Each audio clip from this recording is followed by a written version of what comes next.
Sama sekalian, mari kita awali ngaji kita dengan membaca basmalah. Bismillahirrahmanirrahim.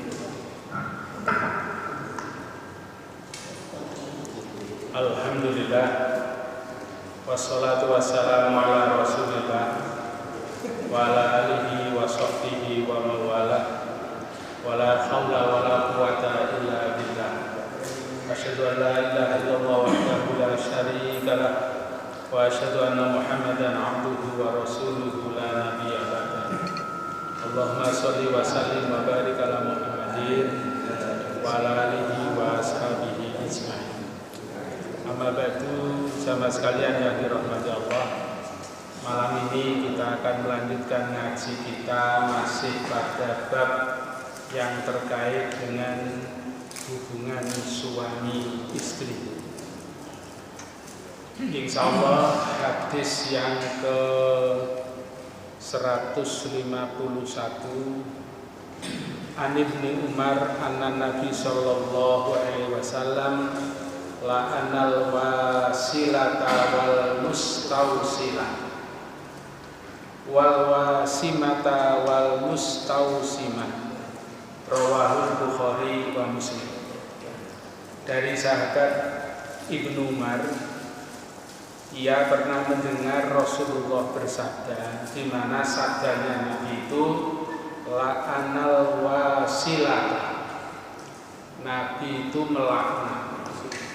Melaknat itu mengharamkan, tidak membolehkan. Siapa yang tidak dibolehkan itu, yaitu al-wasilah, orang yang minta disambungkan rambutnya. Ini berarti khususnya untuk wanita. Apakah itu namanya disambung atau apa saja yang tidak asli pada miliknya, yang tentunya itu adalah untuk penampilan, maka Islam melarang wanita itu disambung rambutnya. Nah, insya Allah kalau wanita itu disambung rambutnya kemudian menjadi besar, kalau disambung itu tambah kecil atau tambah besar? Kalau disambung biasanya maka tidak ditutupi oleh kerudung atau jilbab. Padahal rambutnya wanita itu termasuk aurat. Jadi orang yang ingin disambung atau disanggul itu insya Allah tujuan utamanya ya untuk menarik orang lain, khususnya menarik untuk lain jenis. Maka Rasulullah menyatakan la'anal wasilah, Allah melaknat wanita atau orang yang minta disambung. Bukan saja orang yang minta disambung yang dilaknat itu, bahkan wal mustausilata, orang yang menyambung. Jadi orang yang kerja atau disuruh untuk menyambung rambutnya seseorang itu hukumnya sama, yaitu dilaknat. Loh, kenapa ini alamatnya kepada wanita? Karena hampir umumnya laki-laki itu tidak ada kok rambutnya kepengen di, walaupun toh ada kadang-kadang karena ingin memakai rambut palsu. Mungkin ada laki-laki yang ingin punya rambut palsu, ketepatan mungkin dipanggil oleh Allah rambutnya brodoli lah, kemudian itu dilarang. Kemudian larangan berikutnya yaitu wal wasimata, orang yang mencacah itu kalau sekarang itu namanya mentato. Jadi mentato itu dilaknat oleh Allah, dilaknat. Apalagi apalagi naudzubillah min dzalik kalau misalnya bahan yang dibuat NATO itu supaya lebih awet, kuat, itu mungkin ada yang campuran-campuran yang diragukan kehalalannya, berarti selama dia menggunakan tato berarti ada sesuatu yang masuk yang dilarang oleh Allah Subhanahu wa taala. Tidak ada satupun hadis yang membolehkan orang itu mentato dan orang itu menyambung rambut. Karena tidak ada satupun yang membolehkan, maka hukum menjadi hukum yang asal. Al-aslu fin nahyi litahrim illa ma dalla daliluhu ala ghairihi. Asal hukum yang menunjukkan larangan itu berarti haram. Jadi asal hukum yang menunjukkan larangan itu berarti haram. Illa ma dalla daliluhu ala ghairihi, kecuali adanya dalil keterangan lain, apakah itu Al-Quran atau hadis yang membolehkannya. Jadi haram tetap haram. Berbeda kalau misalnya begini, ini ada hadis larangan, ada hadis larangan. Tapi kemudian satu saat kok ada hadis yang membolehkan. Jadi satu saat ada hadis yang melarang, tetapi kemudian satu saat ada hadis yang membolehkan. Jadi yang satu membolehkan, yang satu melarang, yang satu melarang, yang satu membolehkan. Maka larangan itu tidak menunjukkan haram, tetapi menunjukkan makruh. Contoh ini untuk sekedar kita mengerti tentang ilmu yang terkait dengan fikih. Nabi satu saat bersabda, dan sabdanya ini umum, la taqulanna wa la tashrabanna qa'ima. Janganlah kalian itu makan dan minum Tapi satu saat Rasulullah itu pernah diberi air minum, di mana air minum itu dalam hadis itu disebutkan bahwa Anas memberi air minum kepada Rasulullah, yaitu air Zam-Zam.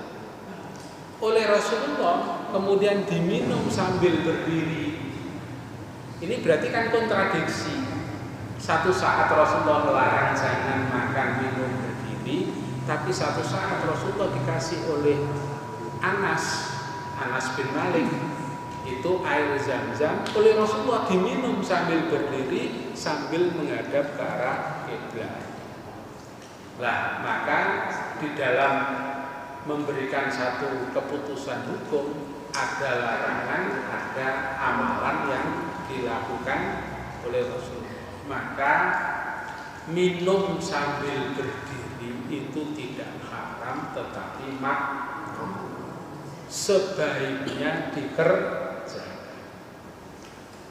Tetapi ada yang berpendapat, karena di situ disebutkan yang diminum oleh Rasulullah itu air Zam-Zam, maka ada yang berpendapat khusus untuk air Zam-Zam itu minumnya sambil berdiri, juga dalam keadaan menghadap kiblat. Ini artinya dalam satu masalah, satu sisi ada perintah, satu sisi ada larangan, atau ada larangan dan ada amalan yang dilakukan. Itu maka menjadi minum air Zam-Zam itu anjurannya seperti praktek Rasulullah adalah dengan berdiri dan menghadap kiblat. Berarti kalau minum air biasa, apakah itu air pam atau air aqua atau air sumur atau dari mana saja, maka kembali. Sebab ada hadis Nabi An Ibnu Umar, dari sahabat Ibnu Umar yaitu Abdullah bin Umar, saya pernah melihat Rasulullah itu minum berdiri, tapi satu saat saya juga melihat Rasulullah itu minum dengan Jadi kalau tidak terpaksa kembali, karena itu tadi hukumnya. Lah, karena tidak ada satupun hadis yang membolehkan bahwa wanita itu boleh menyambung rambut, maka hukum kembali pada asal, yaitu al aslu fil asli haramun.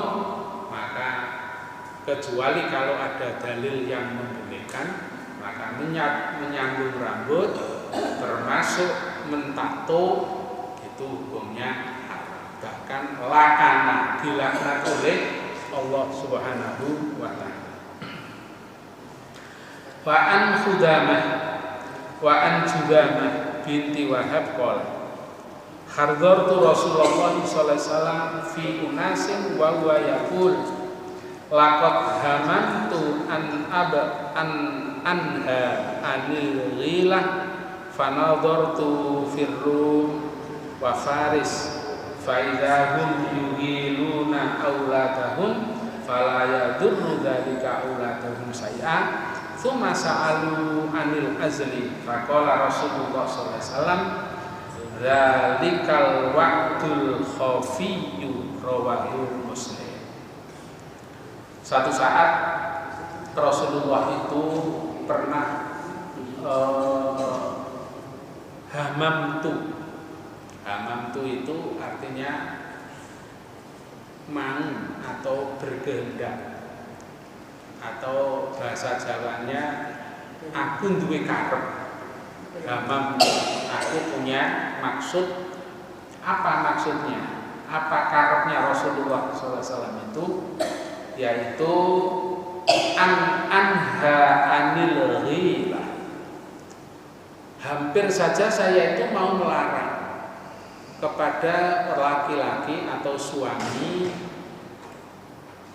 Hampir saja saya melarang pada laki-laki atau suami untuk mengumpuli istrinya di saat hamil.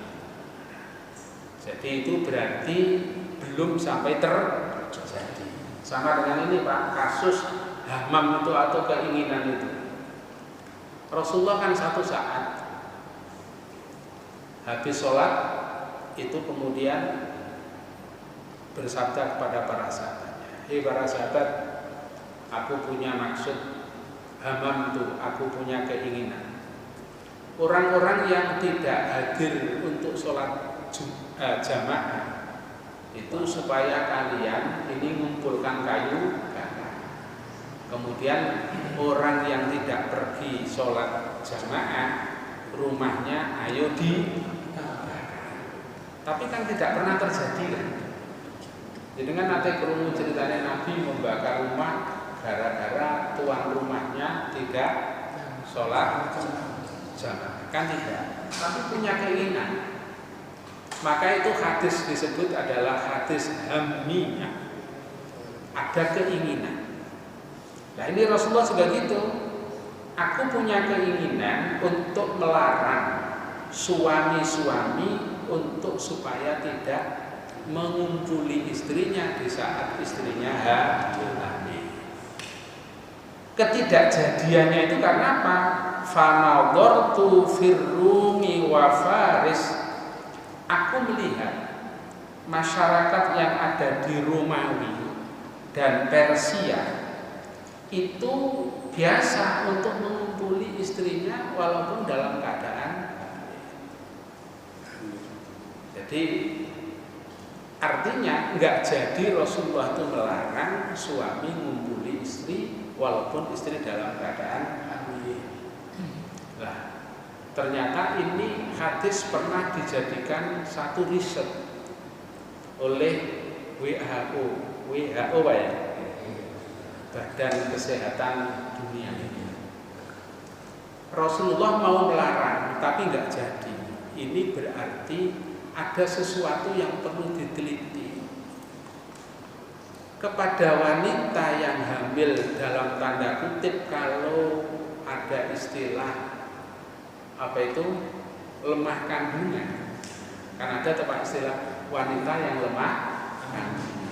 Loh, kalau memang sudah nyata-nyata wanita atau istrinya itu lemah kandungan, maka di saat hamil itu ada keterangan usia 1 bulan sampai 3 bulan. Jadi kalau sudah jelas hamil, ditandai dengan libur atau tidak mens, maka selama 3 bulan itu kalau memang ada pernyataan bahwa kandungannya lemah, maka tidak boleh dikumpul. Hanya semata karena kesehatan. Tetapi kalau kandungannya tidak lemah, tidak ada masalah, dan tidak akan ada ahli kesehatan dokter melarang. Ini tidak boleh dikumpuli loh Pak, selama 9 bulan. Jadi saya marah, tak kuat Pak. Kan gitu toh. Itu maka ini jadi bahan riset penelitian. Jadi kalau Rasulullah itu kok pernah hampir melarang, itu berarti di sini ada sesuatu yang perlu dipertanyakan. Hebatnya Islam itu sedemikian rupa. Ya hanya saja Rasulullah tidak menerangkan karena ini tidak begitu. Karena Rasulullah kemudian melihat orang-orang Persia, orang-orang Romawi itu tidak masalah, tidak membahayakan auladuhum syai'an, tidak membahayakan untuk janin atau anak yang ada dalam kandungan, maka kemudian Rasulullah tidak sampai kemudian menyatakan larangan untuk mengumpulinya. Tsumma sa'aluhu 'anil azl. Dan di antara banyak manusia itu ada yang bertanya tentang azl. Azl itu apa Bapak? Azl itu ini kalau nggak diterangkan dong, ini hadisnya begitu diterangkan itu. Jadi azl itu laki wanita suami istri melakukan hubungan badan di saat air sperma ini mau keluar itu dicabut sehingga nggak sampai tumpah di dalam rahim. Itu namanya azl. Kalau tidak masuk dalam rahim maka memungkinkan sekali tidak jadi pembuahan atau menjadi calon bayi, tidak menjadi menggumpal darah, tidak jadi itu diperbolehkan. Kemudian hadis ini pun juga ada masalah di beberapa hadis yang lain. Ada yang berpendapat bahwa itu adalah pembunuhan yang tersembunyi. Tapi ada yang mengatakan di zaman Rasulullah dan Quran masih turun, itu tidak pernah ada ayat Al-Quran yang melarang melakukan azl. Sehingga azl ini dalam dunia perkabian itu bukan ada program KB, sekarang kan sudah tidak seberapa kayak KB itu. Era tahun 70-an, 80-an itu masalah KB luar biasa. Maka di antara cara untuk menjarangkan untuk supaya tidak cepat punya anak, satu di antaranya adalah azl tadi itu, yaitu di saat sperma mau keluar dari seorang suami maka kemudian dikeluarkan. Tetapi juga ada dengan cara yang namanya kondom.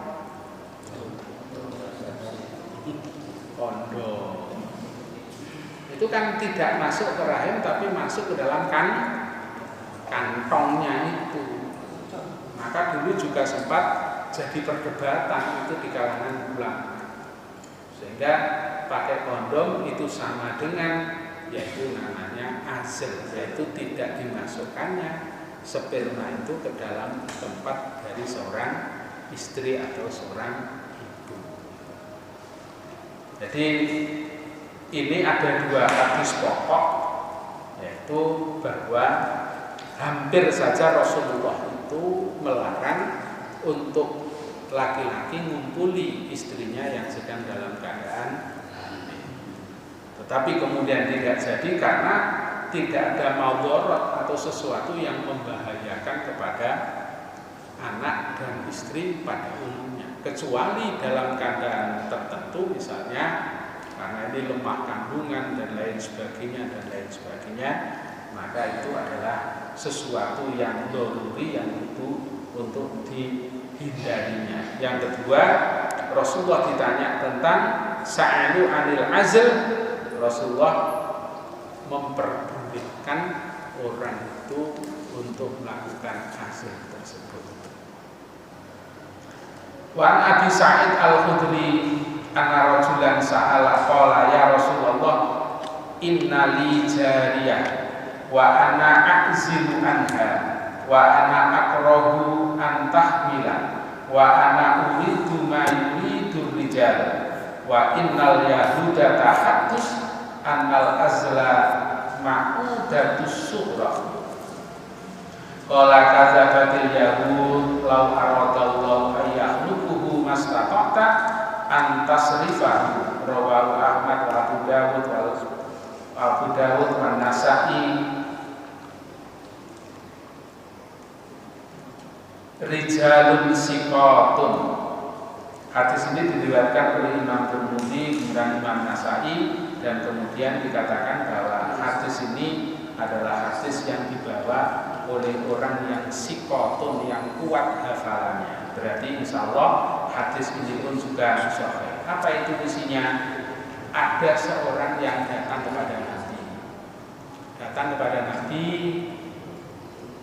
kemudian bertanya, ya Rasulullah, saya ini punya istri, tetapi saya ini sementara waktu belum berkehendak punya anak.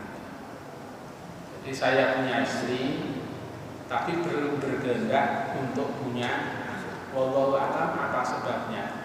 Apakah karena masih kemanten baru, ingin menyiapkan secara ekonominya atau apa-apa, tidak diterangkan ini. Tapi ada seorang laki-laki lapor kepada Nabi, saya itu punya istri tetapi belum berkeinginan punya anak. Maka saya berusaha untuk melakukan yang namanya azl. Sebab apa? Kata orang Yahudi, kebanyakan orang Yahudi, bahwa annal azla ma'udatul soh, bahwa sesungguhnya azl itu adalah termasuk menyakiti dengan cara yang kecil sekali. Mendapatkan berita itu dari orang yang tanya itu, Rasulullah kemudian bersabda, apa itu? Kadzdzabal yahud, itu orang Yahudi berdusta. Tidak ada ajaran seperti itu dari orang-orang Yahudi. Itu hanya orang Yahudi berdusta, gawe-gawe itu. Sebab apa? Lau aradallahu an ayyahluqahu mastata'ta antasrifahu. Sebab urusan anak itu amat sangat tergantung dari Allah. Bisa saja orang itu niatnya azal supaya keluar atau dikeluarkan. Tapi bisa jadi kalau Allah itu mengendaki mau dikeluarkan kedisian. Ya, Bapak ngerti kan itu ya maksud saya. Orang yang diterangno kok terlalu. Bisa saja maunya dikeluarkan tapi kedisian keluarnya. Maka bisa saja pada waktu itu terjadi pembuaian atau menjadi hubungan yang sesungguhnya dan pada akhirnya menjadi alaqah, yaitu menjadi segumpal daging. Kemudian dari itu summa menjadi mudghah dan seterusnya. Itu bisa jadi. Memang teori untuk menjalankan anak itu banyak hal. Jadi dalam teori itu, pun saya Bapak, kalau wanita atau istri itu punya anak, kemudian ditetei atau disusoni secara utuh Jadi pokoknya makanannya bayi atau anak itu utuh ASI dari ibunya. Itu menurut teori itu dimungkinkan tidak terjadi pembuayan walaupun ngumpuli atau dikumpuli. Tentu ini juga harus ada aturannya Pak, karena setiap wanita yang habis melahirkan harus menjalani yang namanya nifas, yaitu keluar darah selama berapa hari Pak? Normalnya adalah 40. Nah, selama nifas itu ya tidak boleh dikumpuli. Misalnya kemudian anak ini sudah umur 50 hari susoni, terus itu menurut teori tidak akan terjadi pembuahan. Tapi itu ternyata juga tidak dijamin 100%, banyak terjadi. Sehingga ada istilah bayi itu hamil 6 hamil telur itu ya karena mungkin orang itu punya keyakinan bahwa dengan menyusui aktif itu akan tidak terjadi pembuayan. Tapi Allah menghendaki namanya rezeki termasuk di dalamnya anak, istri dan lain sebagainya itu Allah semata yang menentukan, maka ya bisa saja. Maka kata Rasulullah itu orang Yahudi berdusta. Sebab kalau Allah itu menghendaki apa yang tidak dikehendaki tapi itu dilakukan, maka bisa saja akan terjadi. Jadi kita ini tetap harus berikhtiar dari berbagai macam cara. Teori adalah tidak menjamin keberhasilan sesuatu. Ya, sama dengan teori pendidikan itu juga gitu. Teori pendidikan. Oh luar biasa, tiap 5 tahun ganti teori pendidikan. Tapi hasilnya ya masih dicari lagi dan lain sebagainya teori. An Jabir qala kunna na'zilu ala ahdi Rasulillah sallallahu alaihi wasallam wal Qur'anu yanzilu walau kana syai'an yunha anhu lana hana anhul Qur'an muttafaqun alaihi. Seorang sahabat namanya Jabir. Jabir itu melakukan kehidupan rumah tangganya diantara dengan cara azl itu. Padahal kata Jabir wal Qur'anu yanzilu. Padahal Al-Quran itu masih terus turun. Di Al-Quran masih turun. Tapi tidak ada satupun dari ayat Al-Quran itu yang anhu lanahana anhul Quran. Tidak ada satupun ayat yang melarang tentang metode yang namanya azl itu. Sehingga ini diambil kesimpulan bahwa azl itu adalah diperbolehkan.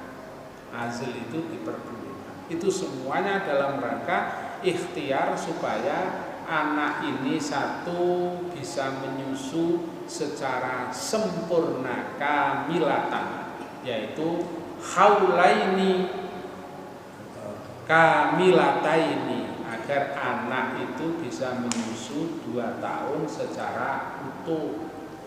Lah anak itu yang menyusu secara utuh pada ibunya itu manfaatnya luar biasa. Anak itu tidak gampang sakit, anak itu memiliki kekebalan tubuh yang beda dengan kalau anak itu disusui oleh sapi.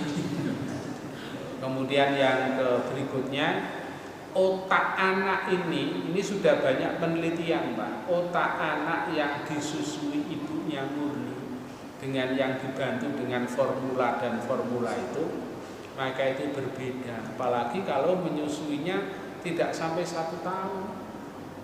Sekarang ini di Indonesia ini kan ada aturan bahwa wanita yang kerja itu hanya boleh izinnya itu 3 bulan untuk menyusui. Tapi kemudian perkembangan ada namanya menyusui eksklusif itu 6 bulan. Padahal Qur'annya menyatakan 2 tahun berturut-turut.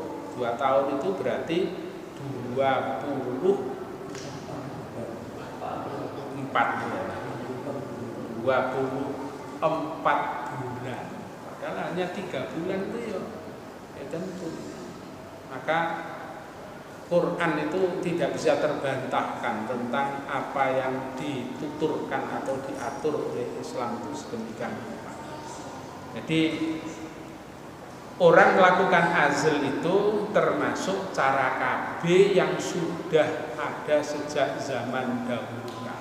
Dan itu melihat daripada keterangan-keterangan dari sahabat Nabi, itu berarti azl itu diperbolehkan. An Anas bin Malik anna Nabi sallallahu alaihi wasallam kana yatufu ala nisaihi bi huslin wahidin akhrajahu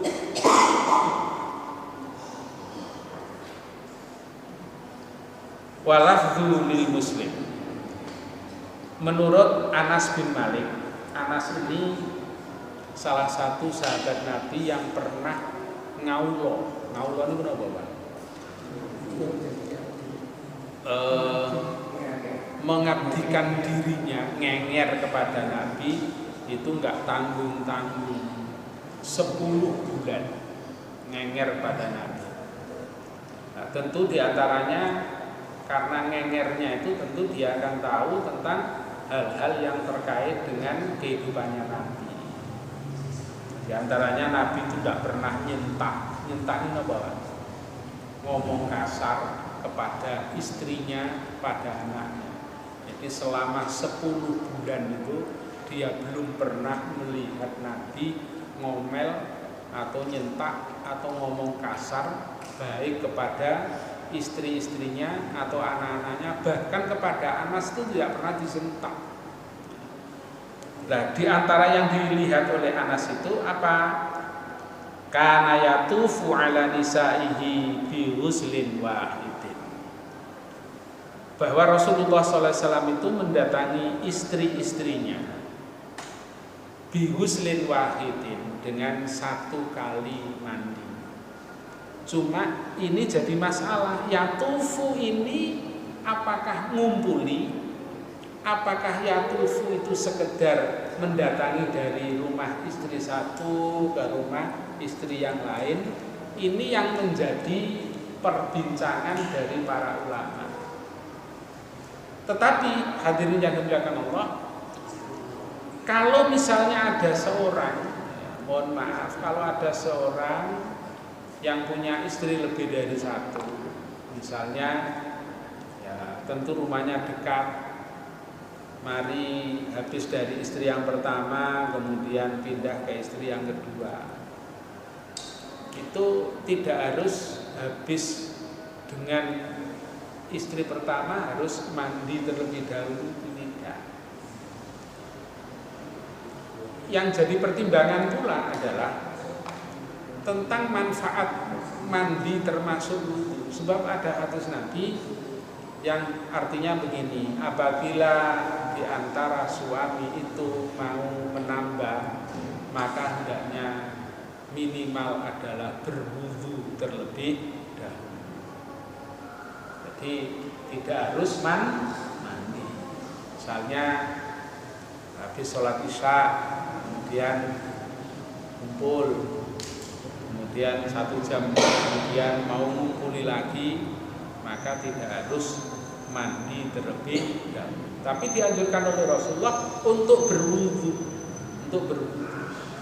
Nah, sehingga hadis yang menyatakan kana yatufu ala nisa ini tidak serta-merta berarti Rasulullah itu ngumpuli 1, 2, 3 kepada istri. Bisa saja itu karena menyapa. Gimana kabarnya Hindun? Oh baik ya Rasulullah, tidak ada masalah, tidak ada. Pindah lagi kepada istrinya Zainab misalnya. Gimana kabarnya Zainab? Itu kan yatufu, mengitari, apa ngitari itu Pak? nyambangi atau mendatangi. Kan tidak harus berarti yang namanya jima atau melakukan persetubuhan, karena tidak dijelaskan. Dan tentu insya Allah ya yang namanya Anas ini tidak tahu tentang apa yang dilakukan Rasulullah dalam kamar, itu jelas tidak tahu. Yang tahunya secara zahir, loh Rasulullah kok dari kamar itu kemudian pindah ke istrinya yang lain itu aja. Karena apa? Kok Anas sampai kemudian tidak mengatakan sampai mengatakan dengan bihuslin wahidin, sebab Anas waktu itu menyediakan kebutuhan Nabi termasuk soal air. Maka yang dilihat secara zahir, tapi soal yang dilakukan itu bagaimana itu tidak diterangkan oleh. Tapi dari ini dapat diambil satu pelajaran kesepakatan ulama, ngumpuli istri itu setelahnya tidak harus mandi lagi untuk mengumpuli yang kedua dan seterusnya. Tapi kalau memang sudah dianggap selesai, ya wajib untuk mandi, karena orang yang habis berkumpul termasuk orang dalam keadaan junub. Untuk membersihkan junub itu harus dengan mandi besar. Nah, mandi besar itu boleh dilakukan menjelang subuh karena mau sholat subuh, tapi juga boleh di malam hari setelah berkumpul, itu juga boleh-boleh saja. Dan ternyata baik wudhu apalagi mandi itu mengembalikan daripada supaya tubuh kita itu fresh kembali. Itu diantaranya. Jemaah sekalian, barangkali ini yang dapat kita sampaikan pada bab yaitu terkait dengan larangan untuk menyambung rambut, untuk mentato, dan diperbolehkannya kita itu berazal dan dalam rangka untuk supaya kesehatan dan perawatan anak-anak kita tidak menjadi masalah. Sebab kalau orang punya anak kecil belum sempurna menyusuinya kedisian, punya adik, maka tentu akan terbagi minumnya atau susunya daripada anak tersebut. Apalagi kalau kemudian air susunya tidak lancar, itu pun juga jadi masalah. Barangkali ada yang ditanyakan Bapak, monggo, masih ada waktu. Oke, monggo.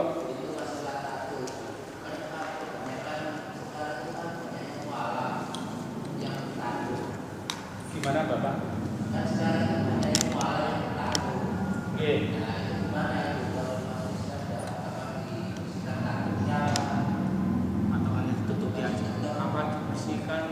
Masjid banyak mualaf yang masuk Islam sekarang tapi masih bertakut. Oh iya. Oke. Baik mualaf maupun tidak mualaf, melihat daripada hadis ini adalah hukumnya dilarang, maka harus berusaha untuk dihilangkan. Untuk dihilangkan. Apalagi tadi sudah saya terangkan, ada bahan-bahan yang dimasukkan untuk bisa menjadi tato itu, kita tidak tahu akan kesucian atau kehalalannya barang itu. Maka berarti siapapun orang Islam termasuk mu'alaf, maka harus diusahakan untuk dihilangkan. Dan sekarang ini rupanya dengan kecanggihan ilmu itu sudah banyak cara untuk bisa menghilangkan tato. Tapi kalau dibiarkan, ya kita akan kembali kepada tadi itu, la'ana akan hilang, tapi tidak diperbolehkan. Itu Pak ya. Nah memang Islam di Indonesia ini banyak masalah Pak, banyak masalah. Kalau kita lihat di media itu Pak, gerutu-gerutu artis murtad karena punya pasangan yang tidak Islam. Dulu waktu nikahnya semuanya mengaku mu'alaf. Begitu ada masalah, lari lagi kepada tidak Islam. Tapi satu saat rudu-rudu masuk Islam. Saya pikir mlebu Islam mau jadi mlebu pasar. Mlebu metu sakarepe dhewe. Ya Allah. Padahal apa yang kita lakukan, apa yang kita katakan, itu semuanya ada tanggung jawabnya. Termasuk tadi ada pertanyaan dari Mas ini. Kalau kita ini datang ke takziah, kemudian kita tidak jelas apakah yang mati itu orang baik atau tidak, kemudian ada yang mengantarkan, kita saksikan ya orang ini baik apa baik, jawabnya baik. Nah, padahal kita ini tidak tahu kesehariannya. Kalau tidak tahu kesehariannya ya tidak usah jawab. Sebab kalau kita ini jawab berarti sama dengan kita menjadi saksi. Padahal saksi itu akan dimintai pertanggungan jawab. Wala taqfu ma laisa laka bihi ilmun. Jangan ngomong kalau tidak tahu ilmunya. Kalau tidak tahu ngomong saya padahal nggak saya. Itu kita ini masih banyak hal-hal yang itu. Nah, kadang-kadang pun juga masya Allah naudzubillah min dzalik, banyak orang itu dengan hal-hal yang demikian itu meremehkan. Alah engko lak ditungakno wong akeh lak yo beres. Berarti Allah itu wedi karo wong-wong. Itu kan gitu. Ini susah kalau begitu beragamanya seperti itu ya susah. Padahal nuwun sewu Pak ya, nuwun sewu ini. Quran ini, wa man ahsanu qawlan mimman da'a ilallahi wa 'amila sholihan faqala innani minal muslimin. Itu ada kata-kata begini. Waman ahsanu itu isim tafdhil dalam bahasa Arabnya. Isim tafdhil itu menunjukkan kelebihan. Dari kata-kata hasana, ahsanu. Ahsanu berarti lebih baik. Kalau hasan baik, ahsanu lebih baik. Kabirun besar, akbaru itu lebih besar. Nah, kita ini oleh Islam itu diajari untuk mencari berbuat apa saja itu yang ahsanu, yang lebih baik. Bahkan sampai kepada urusan pilih memilih. Jenengan milih klambi sakmono wae kira-kira milih sing paling apik apa sing apik. Kecuali ganti duit loh ya. Mesti cari yang lebih baik, lebih nyaman dipakai, lebih pantas dan lain sebagainya. Itu ahsan. Termasuk memilih pemimpin. Kalau pemimpin apik, tapi yang sing paling apik, ya dipilih sing paling apik. Paling pinter, paling cerdas. Ijazahnya gak masalah, umpamane lho niku umpama lah boleh-boleh saja tuh Pak. Nah, yang tidak ada masalah itu ya. Berarti ahsan. Jangan hanya yang hasan-hasan saja. Itu Quran loh Pak mengingatkan pada kita. Nah kita ini karena kebiasaan ya Qurannya tidak pernah dikaji, tidak pernah didengarkan dan lain sebagainya. Umpamane terus ono duit 100, umpamane duit 500. Ada nggak begitu? Di negara lain tentu ada. Demikian mudah-mudahan ada manfaatnya, ada faedahnya. Hidayah Allah serta menyertai kita dan menjadi keberkahan dalam hidup kita. Subhanakallahumma wa bihamdika asyhadu an la ilaha illa anta astaghfiruka wa atubu ilaik. Assalamualaikum warahmatullahi wabarakatuh.